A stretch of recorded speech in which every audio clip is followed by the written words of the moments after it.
sharing afterwards with those who weren't able to join. Today, I am very pleased to announce that the Pharmaceutical Discovery and Preclinical Development Community, hosted through AAPS, is sponsoring this presentation, this webinar, regarding the career development aspect that we've been focusing on for 2024, specifically the topic of transitioning from the academia into industry. So we are pleased to announce we have KC with us today. He is a senior research scientist at JSTAR Research, where he leads advancements in pre-formulation, particle engineering, and drug product risk assessment. He holds a master's and a PhD degree in pharmaceutics, and Casey brings about 8 years of industrial experience and expertise in both solid form screening, particle engineering, as well as formulation development. He has been instrumental in developing over 40 new chemical entities, and as a dedicated research, Casey has published over 20 peer-reviewed articles while presenting as well at a variety of different conferences. He also serves on the AAPS Open Editorial Board. So with that being said, I will turn it over to Casey, who will share his slides and discuss today his side of the academic and industry realm and provide some feedback. And then at the end, we will also have a chance to ask questions of Casey. Casey, I'll turn it over to you.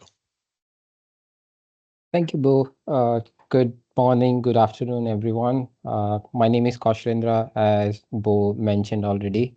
And first, I would like to thank AAPS as well as the PDPD community for giving me the chance to present this particular presentation. And I hope that this might be useful for some of the audience. So without any further delay, I'm going to start my presentation. If you have any questions, just please feel free to drop in the chat box, or you can ask at the end of the session. Okay, Bo, can you confirm everyone is saying the presentation mode? Yes, we are. You are good to go.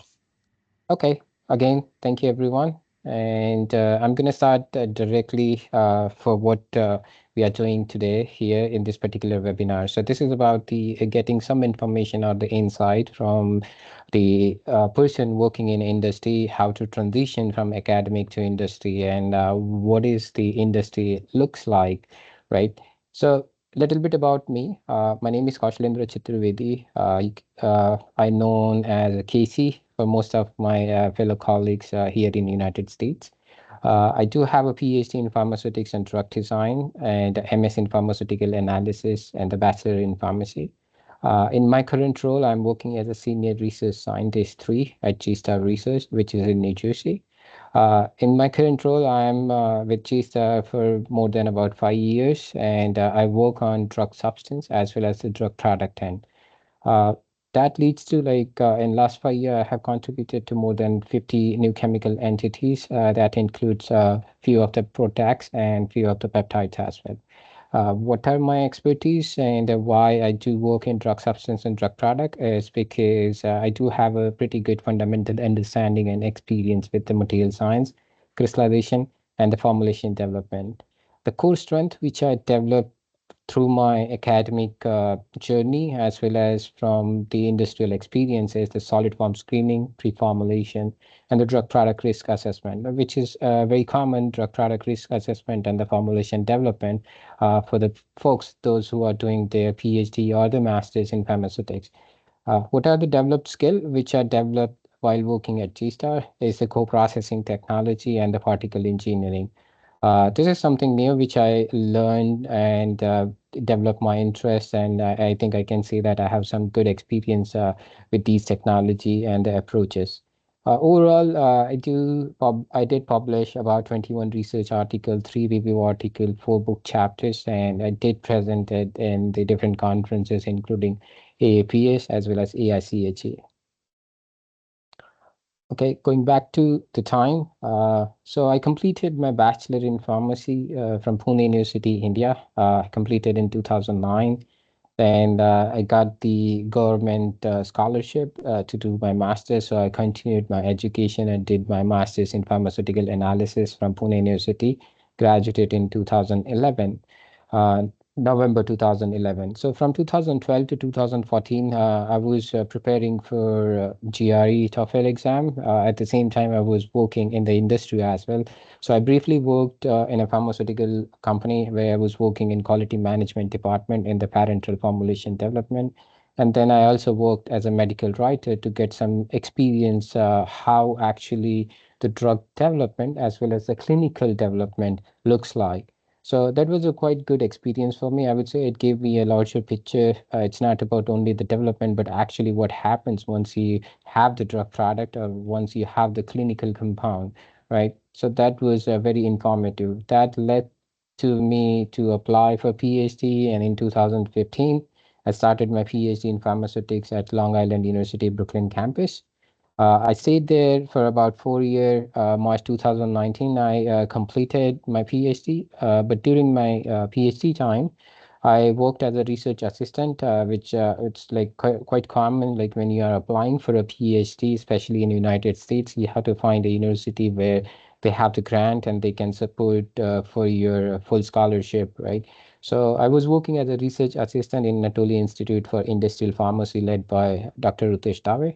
At the same time, in 2016 to 2019, I worked as a senior research scientist on a US FDA sponsored project, which was led by Professor Ken Morris.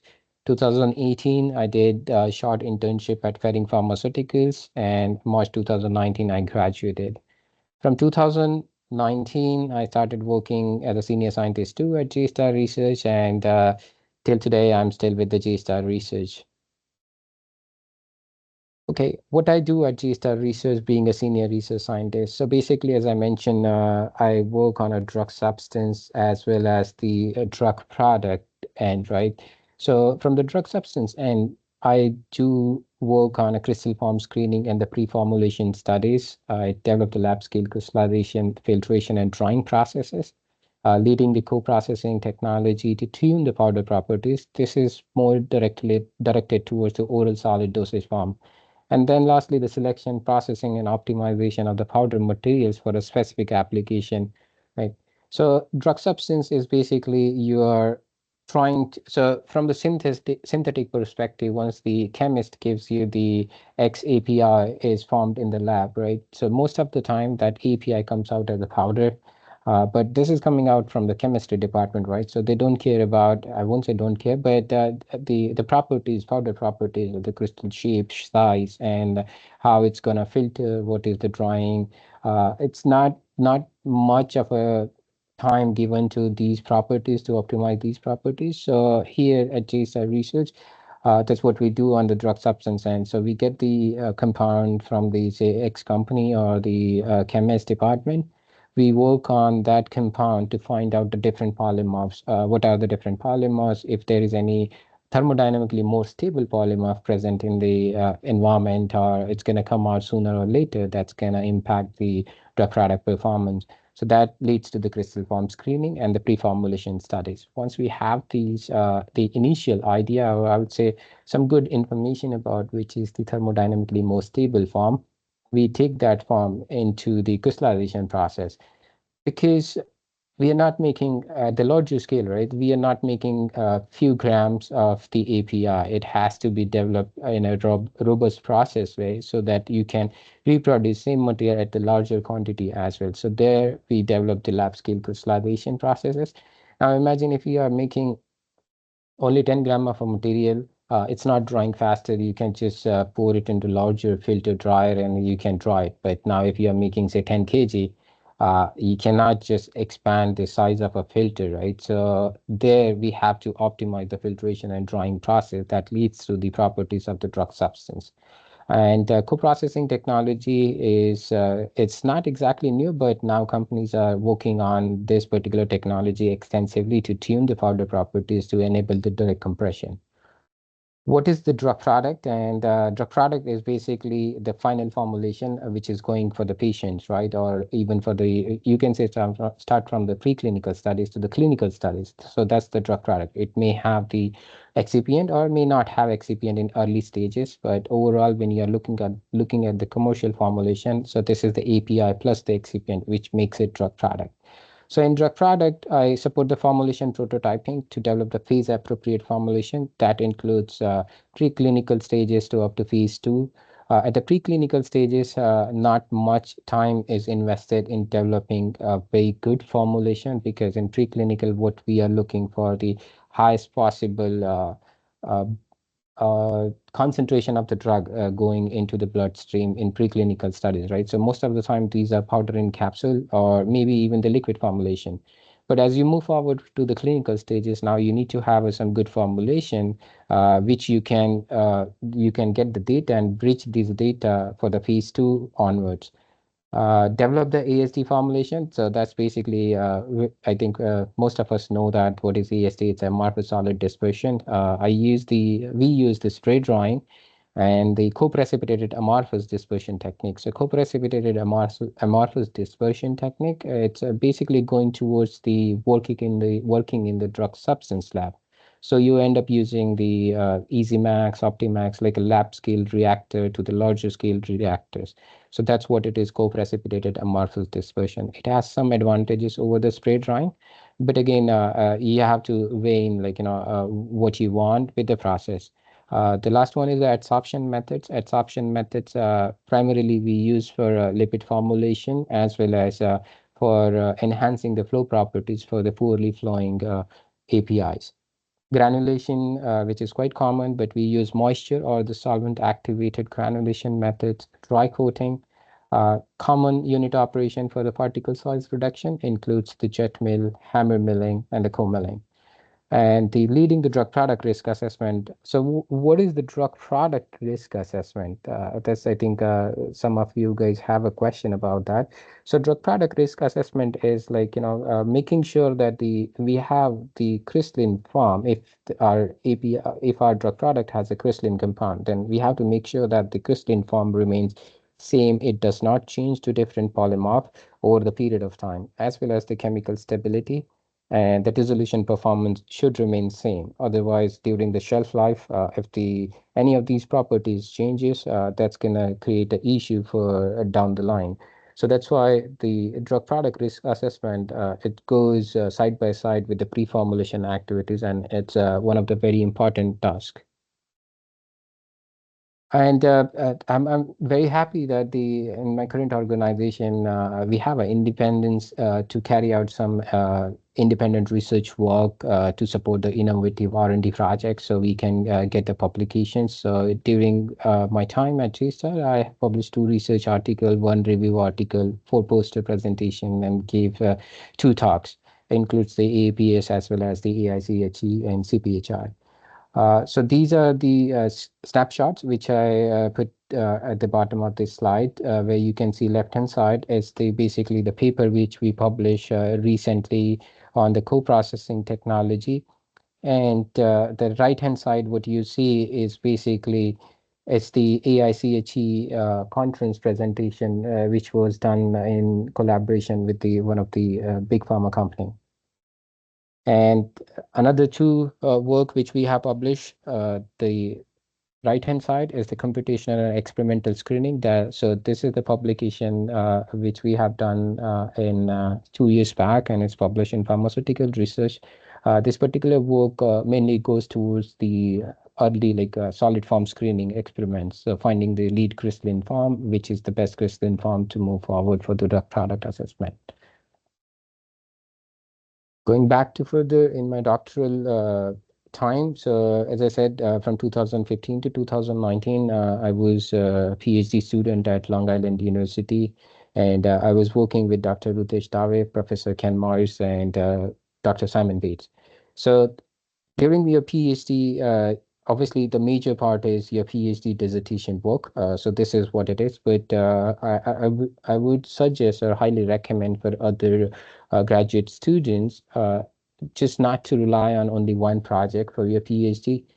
Do some side projects as well. From that, you can get some publication out, and same time, it helps you to develop different skill set.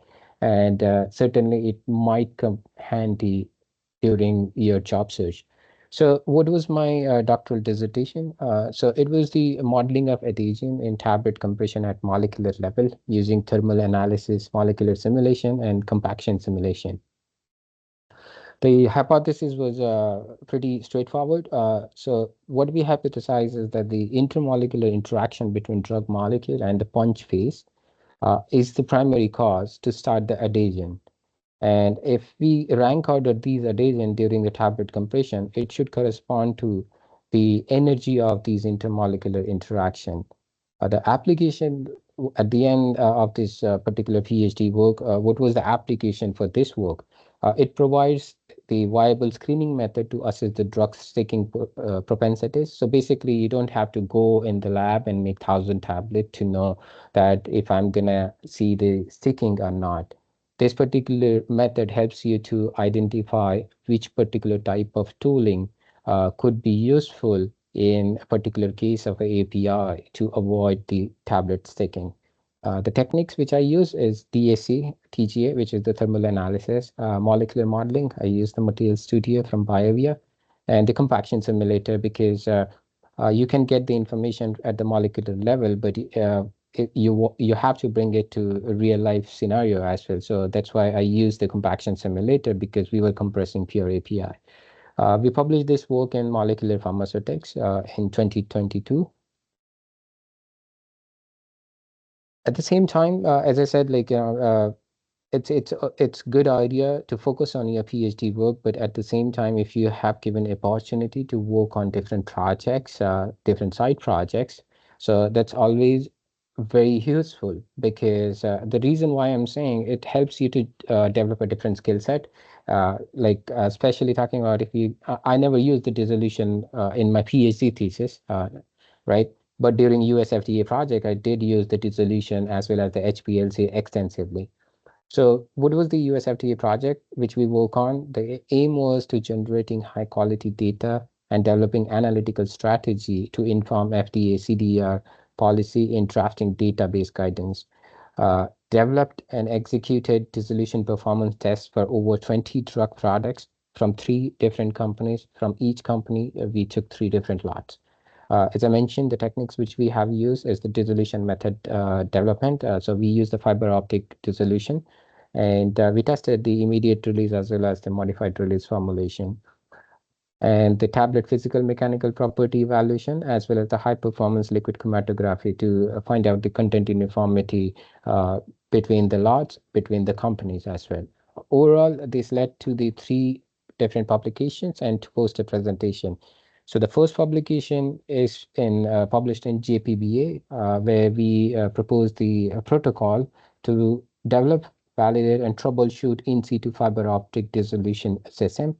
The second one was published in EJPS, which was the predictive performance comparison of computed linear quadratic multivariate model.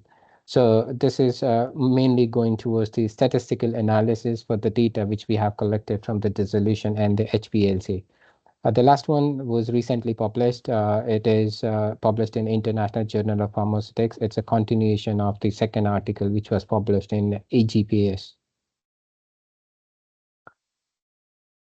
The second extra project which I worked on during my PhD, it was in 2016. So we had a grant from a company where we used their excipient to find out what are the different possibilities to use this excipient for the direct compression or the melt granulation. So the project was the influence of a processing method on physico-mechanical properties of ibuprofen HPC SSL formulation.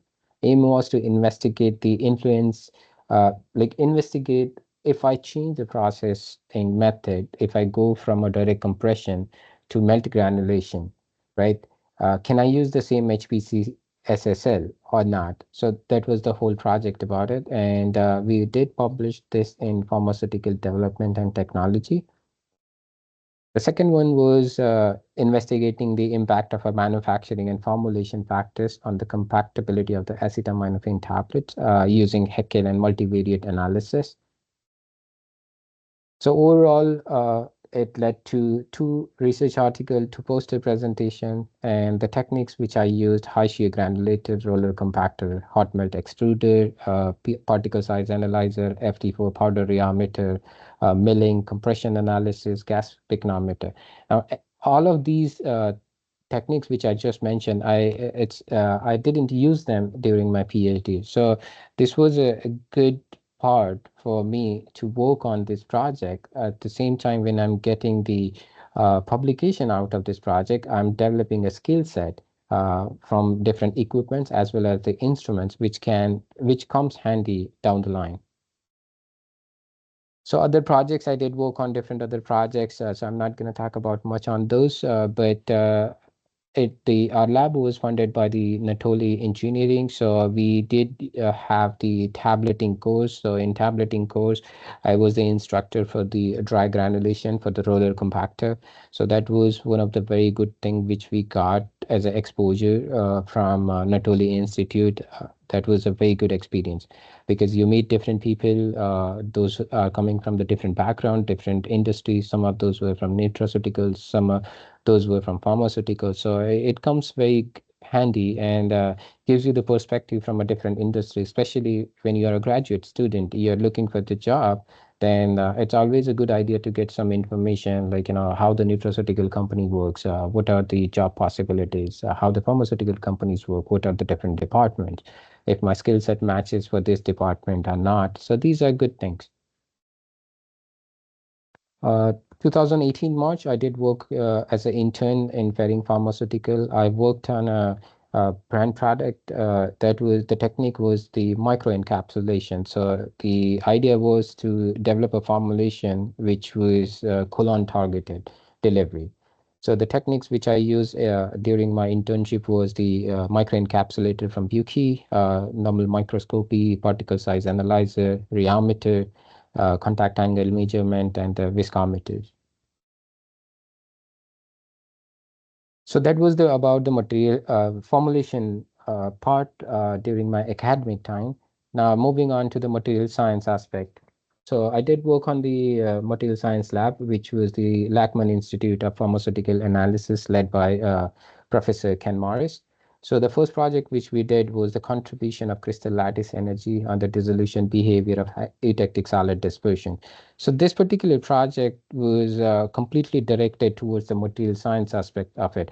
I'm being a PhD in pharmaceutics. Most of our courses were related to the PBPK, pharmaceutics, formulation design, physical pharmacy, not much of a material science.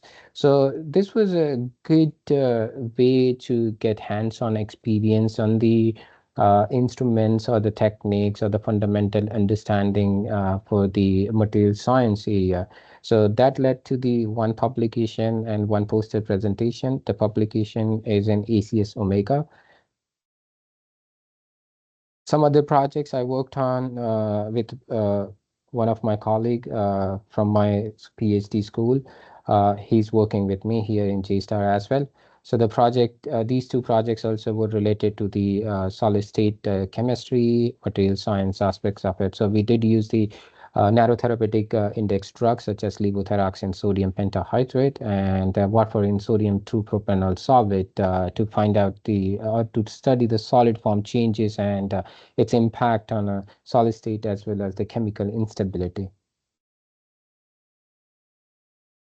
So summary, overall, I do have, I would say, like, based on my experience from school as well as the JSTAR, I do have an industrial experience in drug substance and the drug product.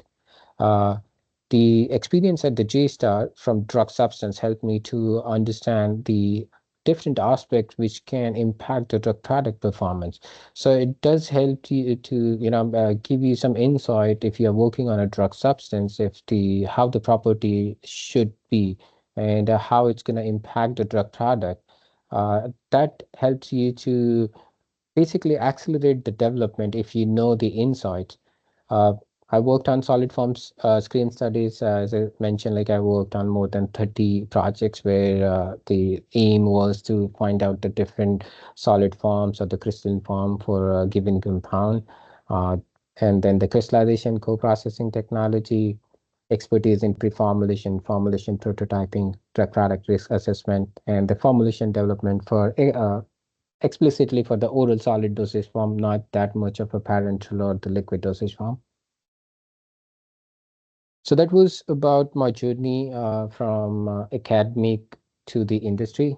So overall, I would say if you are in academic and in a year or so, you are going out there to look for the job, highly recommend you to do different projects as much as skill you can develop. It comes handy because when you are into the PhD projects or your PhD curriculum, you think you might be working on the formulation, but depending on the market scenario, sometimes it's not possible to get the job in formulation. So, but if you know the material science, for example, then certainly you have another option to choose for. You can find out the possibility of working in material science department or even for the crystallization if that's the possibility.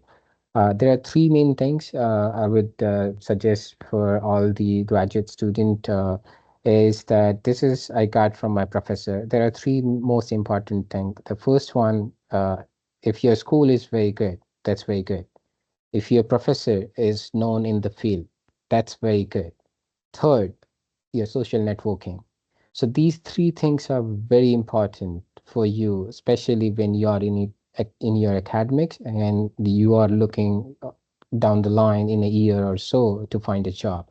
So keep these three things in the mind and work towards it. So moving on to the co-processing. So I put together a few slides on a technical end, so not to bore you guys. But yeah, if you have any questions related to my academic journey, feel free to ask. And now I'm going to move on to the technical talk. So today I'm going to talk about a little bit about the co-processing. So what is co-processing? It's a multifaceted approach for enhancing the density, powder flow, content uniformity, sometimes solubility dissolution, and minimizing worker exposure for the potent APIs.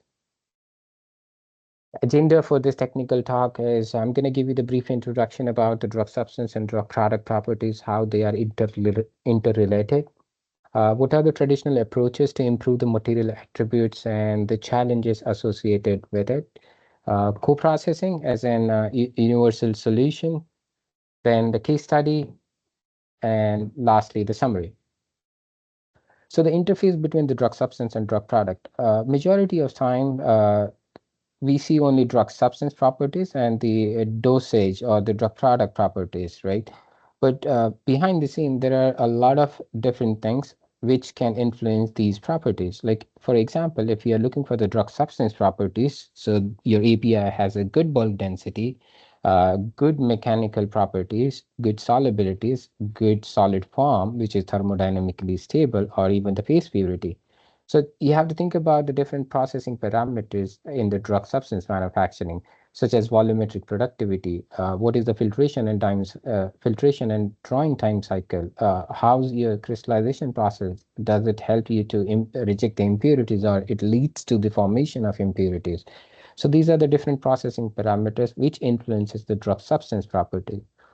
Now, if you have the drug substance with the low bulk density, poorly flowing, not compressible, so in the drug product processing, the powder feeding will be very bad, compactability will be very bad, you will have the content uniformity issues.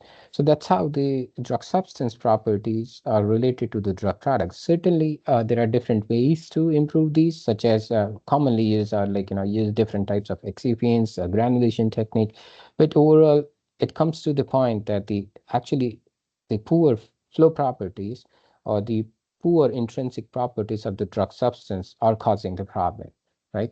And all these properties relates to the content uniformity, assay, tablet hardness, the purity, the dissolution performance.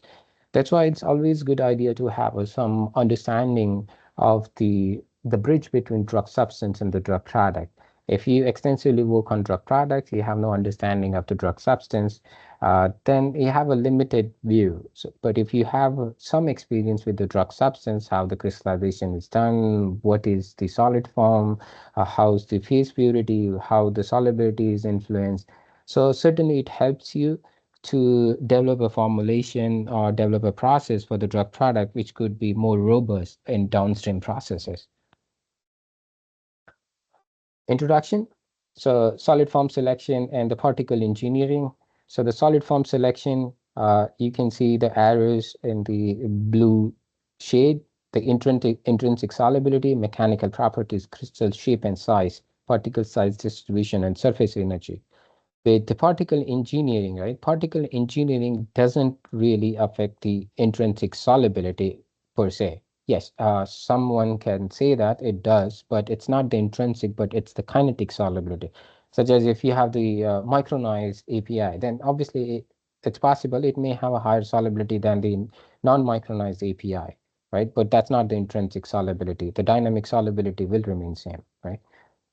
And how these properties are related to the processing. So the flow properties, content uniformity, segregation potential, compressibility, and tabletability. Overall, it's also possibility that it can influence the dissolution rate, shelf life, which is the chemical degradation, changes in the performance, attributes such as the dissolution.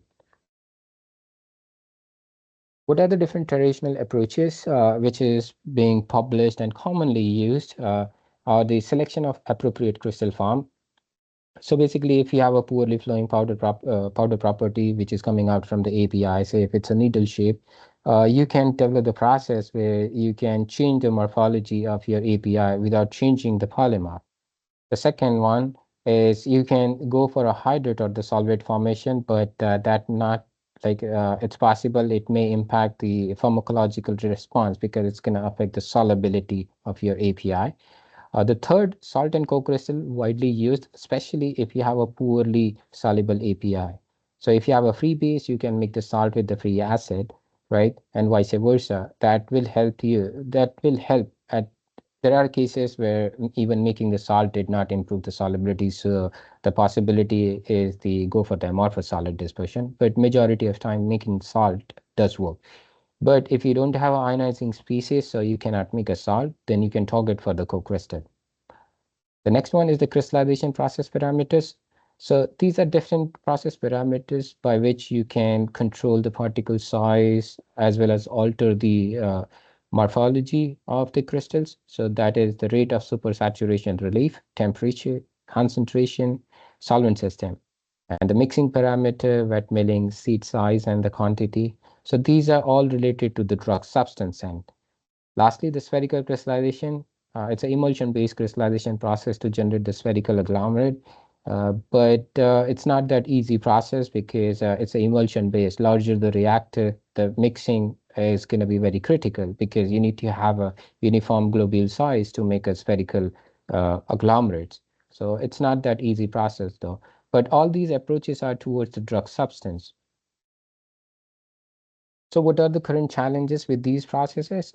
These are not feasible to convert into continuous process where you can make the APIs directly transfer that line into the drug product to make a tablet, for example.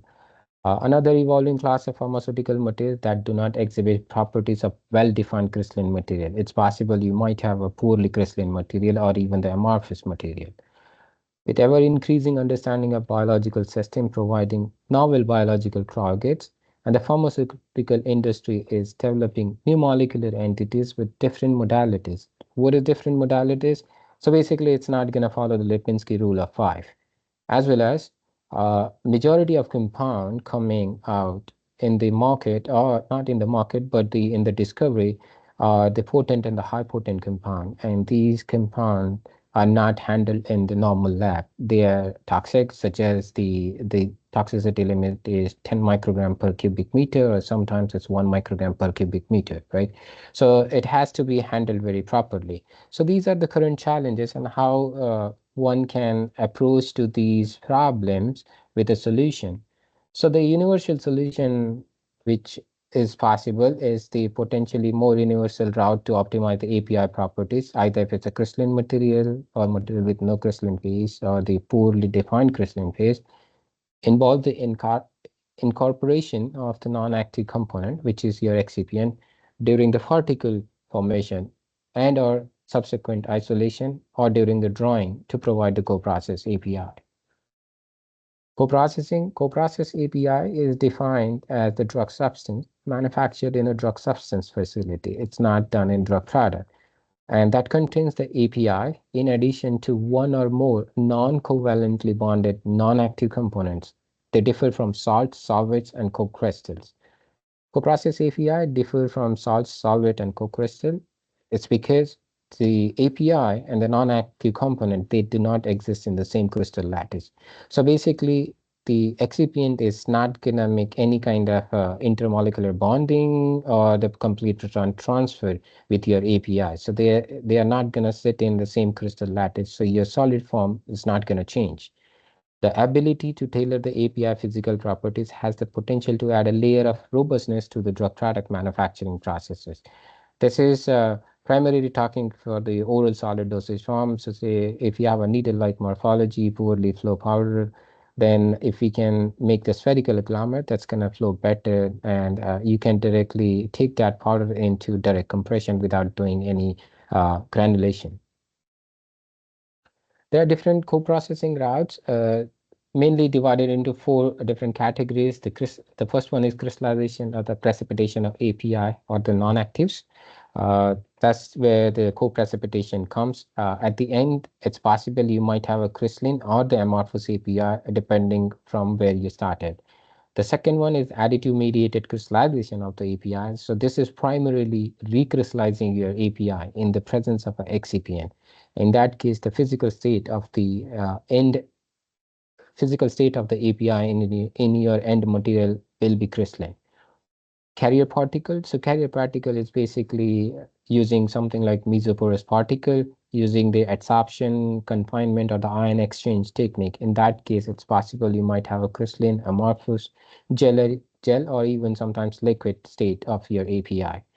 The last one is a non-active component addition during the API isolation. This is the most easiest route if it is possible to use it. It is basically surface coating your API with the glidant that helps you to improve the flowability of the API. And here in this particular route, we don't dissolve our API. So the API, if you started with the crystalline, so in the end material, the physical state of API will remain as a crystalline, while if you start with the amorphous, then the physical state of the API and end material will be amorphous. So that's about the general idea about the co-processing, how it helps for the downstream processes. Moving on to the actual case study, which we worked here at G-Star. So this was the graphical abstract from that particular publication, which we published in AAPS Open last year. Problem statement, it is the poorly flowing API with the low bulk density and the compactability. We cannot do the wet granulation because it's a moisture sensitive. Dry granulation not good if the powder flow property is very bad. So basically, if your powder flow property is bad and it's not compressing well, so dry granulation could be hard because you might end up using 50% of excipient to improve the compactability of the blend to make work dry granulation. Particle engineering approaches are used to improve the powder properties to achieve robust dry granulation processes or to enable the direct compression, which is much simpler and economical process compared to wet and dry granulation. It's because you are directly working with the API, you don't have to isolate. If it is possible, you can integrate the drug substance or the crystallization process directly into the co-processing without the isolation step of the API and moving into the drug product. So overall, what's the purpose behind this work is to form a agglomerate. So we have the polymer solution. We add our API. In this case, API never dissolves. And then we add the anti-solvent. So the anti-solvent is for the polymer because polymer is dissolved. And we control how the polymer precipitates on top of the API, which leads to the formation of agglomerates. This is the process overview. So in this case, I use the HPCl. So I have the HPCl dissolved in the acetone. So it's a polymeric solution. It goes into the reactor, which is the step 4. Equilibrate the system, and then you add the API to it. Now you have the suspension of your API in a polymer solution. where polymer is HPCl. We age it, then you add the another solvent to it. So it's possible, depending on the processes, you may have to play with the different combinations of the solvent and try to find out which one works better. At the end, this is heptane is the anti-solvent for the polymer solution or the polymer, dissolved polymer. We add in controlled fashion using the syringe pump or the dosing unit, and then just age it overnight, followed by the isolation and the drying. This is the technique or the process analytical technology which we use. This is called blaze microscopy. So that's how it looks like. At the end, this is your reactor. Then you have the thermal probe, you have the stirrer impeller. Then the black one is the probe. So it's a microscopic, right? So it gives you the images as well as the particle count while your process is running. This is the data which we got from Blaze. So at the beginning, so left-hand side, uh, it's no heptane. So your API is suspended in the polymer solution. You can see that these are non-uniform, irregular shaped crystals with about 50 to 100 micron particle size, followed by you have the first critical point. I started the anti-solvent addition. So heptane addition, which is pinking line. So this is the heptane addition, right? From this point, I started adding the heptane. So as you can see that when I started adding the heptane, the fine particle count started going down. So this is the chord length 1 to 10. So they start going down. And as you increase the anti-solvent content in your reactor, the particle starts growing up, and the fine particles going down. At the end, you have particles about, in this particular case, without further processing, we end up getting 200 to 300 micron particles, right? And these are the crystalline particles. There's no amorphous. It's just the precipitation of polymer on the drug particle, which leads to the spherical agglomeration. So left-hand side, this is the Blaze microscopic image, which I already explained. Starting from this, figure A is a fine particle. As you move forward, you can see the particle starts growing, or the smaller particle, they come together to form a larger agglomerate, and at the end, this is the particle look like. When I did mention about this particular approach, the one of the added advantage for this process is we are not dissolving API, so it doesn't have any potential to change its crystalline form, because that's very important. During any processing, we don't want where our our API crystalline form changes over the time. That's not good process. But in this case, for the CPT or the co-precipitation, the powder pattern remains same. So at the top, you have the starting material powder pattern, followed by at the bottom, like red in color, that's the X-ray diffraction, X-ray pattern from the end solids, which we got from the CPT process, and they matched very well. At the bottom, this is the DSC-TGA. So you can see the melting endothermic event about 240 degrees Celsius. That confirms it's a crystalline compound, and it matched with the starting material. As well as post-drawing, there was no solvent retained or the water retained. That's also a good sign.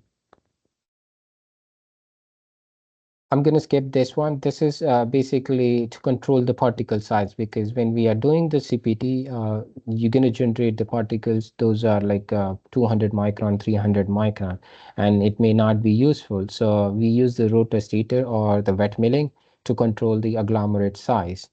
This is basically the homogenizer. So the impact of lotus ether or the wet milling during the, like, how it's going to impact the particle size distribution. So this is the particle size distribution data. As you can see that the as received material, it has the D50 of about 100 micron. If I don't use the wet milling, right, then the particle size D50 is very high, about greater than 1000 micron. Then when I use the CPT with wet milling, you can see that there is a significant reduction. It's about 500 micron as a D50. So we can certainly optimize this process further to bring down the agglomerate particle size to somewhere 150 to 200 micron. So this one, the polarized light microscopic image. So D is basically a starting material, and C is the end product from the co-precipitation process. So you can see the significant difference between the particles. Here you have the irregular shaped particles of the your API, while in case of a co-precipitated end solid, you have the spherical agglomerates. We did do the Raman spectroscopy because when we are precipitating the polymer on top of the drug particle to form the spherical agglomerate, it's important to know that the polymer is also dispersed well, because we don't want the like polymer sitting at one corner and the drug particles are at the one corner. That's not good, right? So we did the confocal Raman microscopy. So the A is the all the different spectra. B is the confocal Raman map for the pure API. So just remember the red color. Green color is the confocal Raman map for the polymer. And at the end, when we make the CPT product having the API and the polymer, you get this kind of map. So you can see that the red and green, they are blended together. That gives you the information that the polymer is dispersed in this case, and it's not sitting at the corner of the spherical agglomerates. Right hand side, this is the plot which we got from FT4 reammeter. So this is to compare the powder flow properties. So the if you can, it's too small here, but the metformin, right, metformin, which is blue in color, it has the FFC value of about 2.7, which goes to the poorly flowing material. And while in case of a CPT end product, co-precipitated end product, has the FFC value of 12.4, which is very good flowing powder, which makes sense because we made the spherical agglomerates. We did do the compression analysis, compressibility, compactability, tabletability, and manufacturability looked pretty good. We also performed the Heckel analysis to calculate the yield pressure or to determine the yield pressure. So that comes out to be very good. And in this particular process, we have only 20% of a polymer and 80% of the drug. So basically, it's only 20% of our excipient in this high drug load spherical agglomerate. You don't need any other excipient. So if you want to make a 800 milligram tablet, right, with containing only API, then it's going to be only 1 gram. Now imagine if you go with the traditional route. So if you are trying to make a 800 milligram equivalent to API, the traditional way, the tablet weight will be about 1.2 to 1.3 gram, right? So that's not like patient friendly. Conclusion, the co-precipitation method produced spherical agglomerates with uniform polymer distribution. Solid state analysis showed no polymorphic changes in the residual and the residual solvents within the ICH limit. You have to keep in mind, we are precipitating polymers, so there are possible chances that the polymer may retain the organic solvents, which we are using this in this process. So it's important to optimize the process parameters such that it does not retain the organic solvent beyond the ICH limit. Otherwise, it's not a good process. The CPT agglomerate showed better flowability compared to neat API, as revealed by the morphological and compositional changes that made them the least cohesive, highest flow factor. If you remember, the pure API, FFC, or the flow function is 2.4, poorly flowing, while in case of a co-precipitated material, flow function coefficient was 12.4, which is the very good flowing powder. The presence of polymer did not significantly alter the drug release profile. We are using the polymer, and if it's an immediate release drug product, supposed to be immediate release drug product, and if your polymer is going to impact the dissolution and delay the dissolution profile, right? Delay the dissolution rate, then it's not good. So you have to find out a combination of a polymer which can help you to give you the spherical agglomerate with no residual solvents, improved powder flowability, and it does not affect the dissolution. That's very important. Otherwise, what's going to happen? You're targeting for immediate release dosage form, and you end up getting modified release dosage. That's not good. So these are the different combinations. We try here at JSTAR in the lab to find out the what kind of polymer are the best suited for the immediate release or the modified release. if my API is behaving this way, what kind of solvent system I should use so it doesn't dissolve and only dissolve the polymer, right? So these are different process parameters, but considering the time, I'm not going to talk about those. But overall, the co-processing gives you the advantage to improve the powder flow properties as well as the compressibility of the API, which ultimately helps you to enable the direct compression. Also, there is a possibility that depending on the choice of a polymer you use to make a spherical agglomerate, it can help you to stabilize moisture sensitive APIs as well. And we have worked on it. So we know for sure that it does help in stabilizing the moisture sensitive compound. So that's also one of the application for co-precipitation. I already talked about the summary. At the end, I would like to thank you, the AAPS, as well as the AAPS PDPD community and the G-Star Research, where I'm currently working. And special thanks to Bo and Kim for organizing this particular webinar. Thank you, everyone. If you have any questions, feel free to ask. So thank you, Casey, for a wonderful webinar. Very in-depth viewpoint on the work that you have done through your graduate career as well as into your industrial career thus far. I open it up now. If there are folks who have any questions or would like to ask any questions, if you feel comfortable coming off mute, please go ahead. If you would like to type them into the chat, that is also welcomed. So open for questions.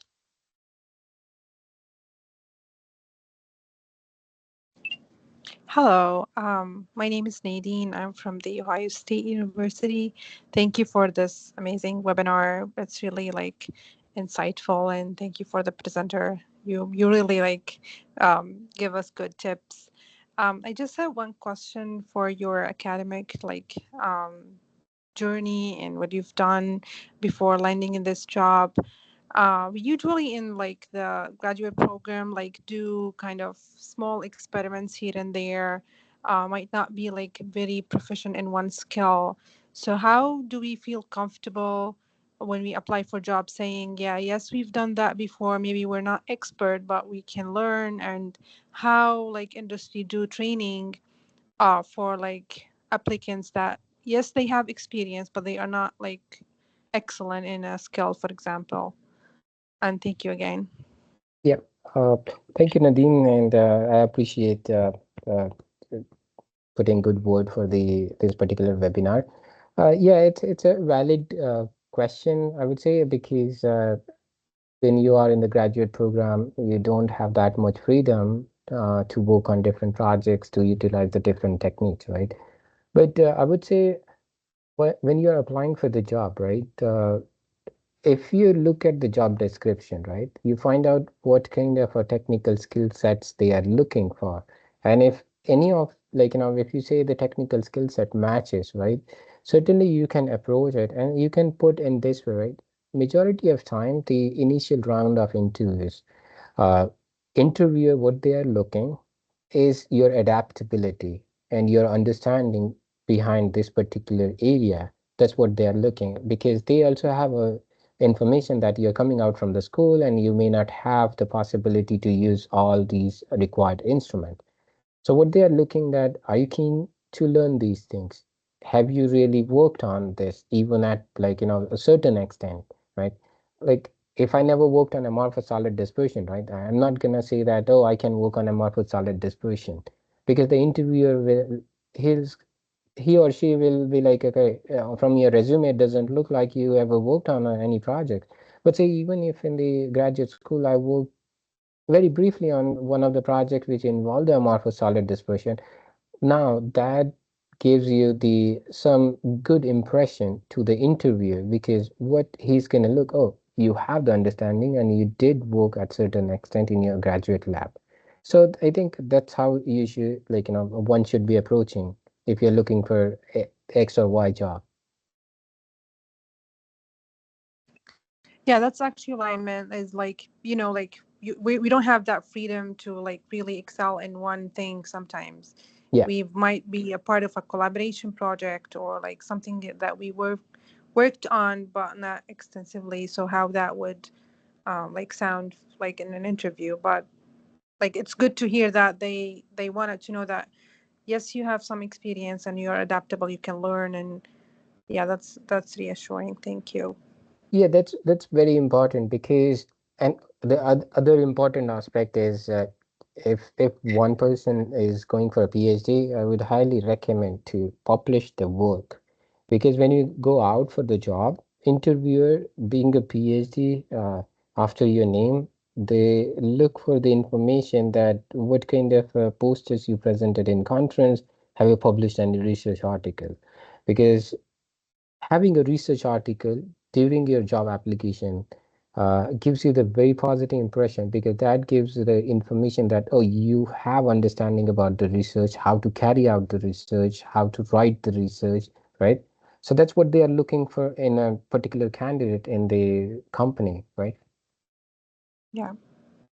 It just for like fresh PhD graduates, sometimes it's also hard to have like that much of publications, maybe more into like posters and abstracts, like and conference presentations, and as you mentioned, like maybe one or two like research articles, Yes. that would make it competitive, like really hard to get into like good jobs. But like thank you again. Yep. Remember the third point, social networking. Yeah, that's also important, and thank you Yeah. for the AAPS community. They give us like very good opportunity to connect and get to know people in the field.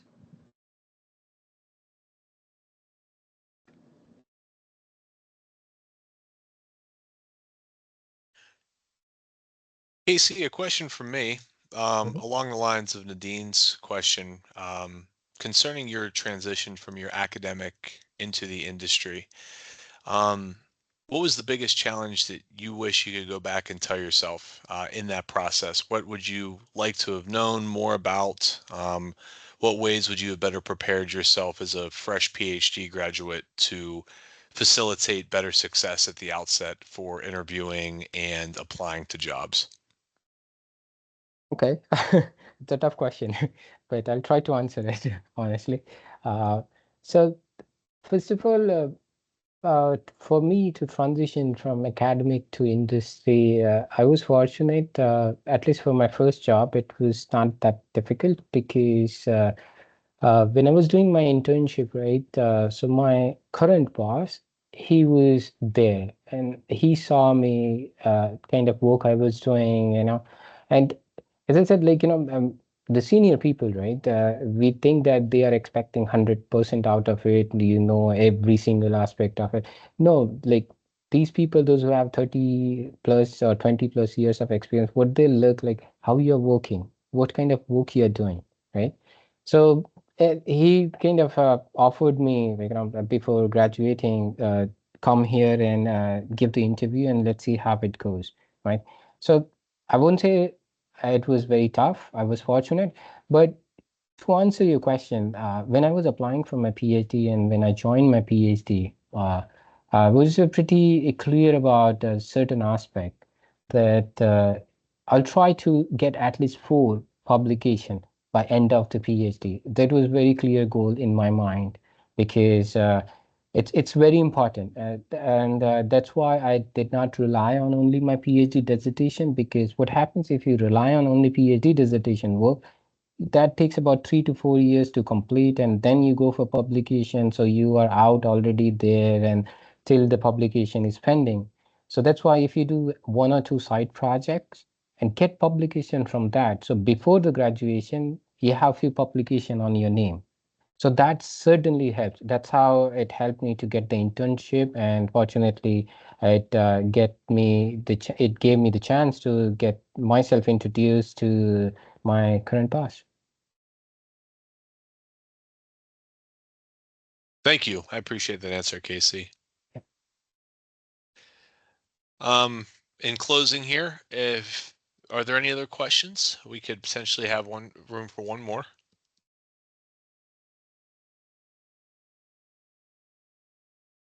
Yeah, thank you, Casey. Yeah, Thank you. I Thank you. noticed from your presentation that you have multiple background, material science, formulation, and everything. So I'm just wondering how you were able to combine everything together. It's a very good question. Yeah, actually, yeah, I can combine these knowledge. I still remember the line from my advisor. He said, being a PhD, you don't have to be expert on everything, but you have to be expert on at least one or two things and have knowledge of everything, basic knowledge, fundamental understanding of everything. So that's how I started. I started from formulation development and then moved to the material science. And yeah, that's how I integrate my experience and the knowledge from drug substance to drug product. And once you are out there in the market, I would highly recommend do not limit yourself to certain type of a job. If you're working on drug products, just don't rely on the drug product. Read something about the drug substance or some other areas, maybe the regulatory, right? Explore, right?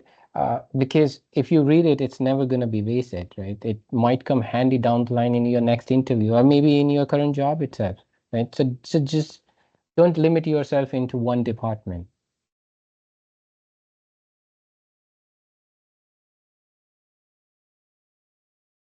Yeah, thank you. Okay. Thank you, Emmanuel, for the question. Thank you to everybody who was able to join us live. As I said at the beginning, this webinar was recorded and it will be shared appropriately via our PDPD community page on the AAPS website. You can also feel free to reach out to KC if you do have any questions. I will make sure to provide his contact information in the community chat with this webinar posting recorded. Thank you again, everybody, and I hope everyone enjoys the rest of their afternoon and the rest of their week. Have a good one. Thank you, everyone.